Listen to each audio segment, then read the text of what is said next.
Their lives will become bitter, no doubt.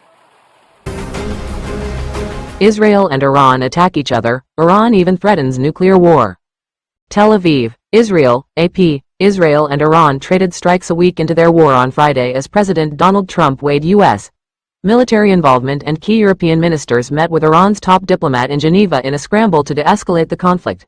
But the first face-to-face meeting between Western and Iranian officials in the week-long war concluded after 4 hours with no sign of an immediate breakthrough. Officials were killed. In the past 24.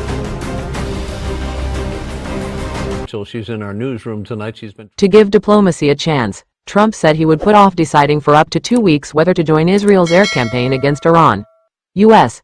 participation would most likely involve strikes against Iran's underground Fordo uranium enrichment facility, considered to be out of reach to all but America's bunker buster bombs.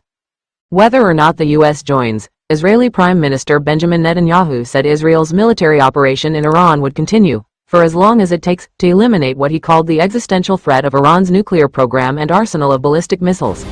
A new wave of missiles were launched from Iran. Israel's top general echoed the warning, saying the Israeli military was ready for a prolonged campaign. As negotiations ended in Switzerland, European officials expressed hope for future negotiations. Iran's top diplomat said he was open to further dialogue. But Foreign Minister Abbas Araghchi emphasized that Tehran had no interest in negotiating with the U.S., while Israel continued attacking. Iran is ready to consider diplomacy if aggression ceases and the aggressor is held accountable for its committed crimes, he told reporters. More is on the way. The regime does. No date was set for the next round of talks. Iran previously agreed to limit its uranium enrichment and allow international inspectors access to its nuclear sites under a 2015 deal with the U.S., France, China, Russia, Britain and Germany in exchange for sanctions relief. But after Trump pulled the U.S. unilaterally out of the deal during his first term, Iran began enriching uranium up to 60%, a short, technical step away from weapons-grade levels of 90%, and restricting access to its nuclear facilities. Are warned to take. Late today, projectiles intercepted in the... After Israel said its warplanes hit dozens of military targets across Iran, including missile manufacturing facilities, an Iranian missile crashed into Israel's northern city of Haifa, sending plumes of smoke billowing over the Mediterranean port and wounding at least 31 people.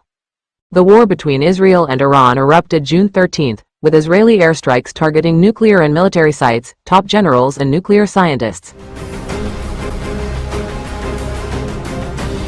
Their lives will become bitter, no doubt. At least 657 people, including 263 civilians, have been killed in Iran and more than 2,000 wounded, according to a Washington-based Iranian human rights group. Iran has retaliated by firing 450 missiles and 1,000 drones at Israel, according to Israeli army estimates. Most have been shot down by Israel's multi-tiered air defenses, but at least 24 people in Israel have been killed and hundreds wounded.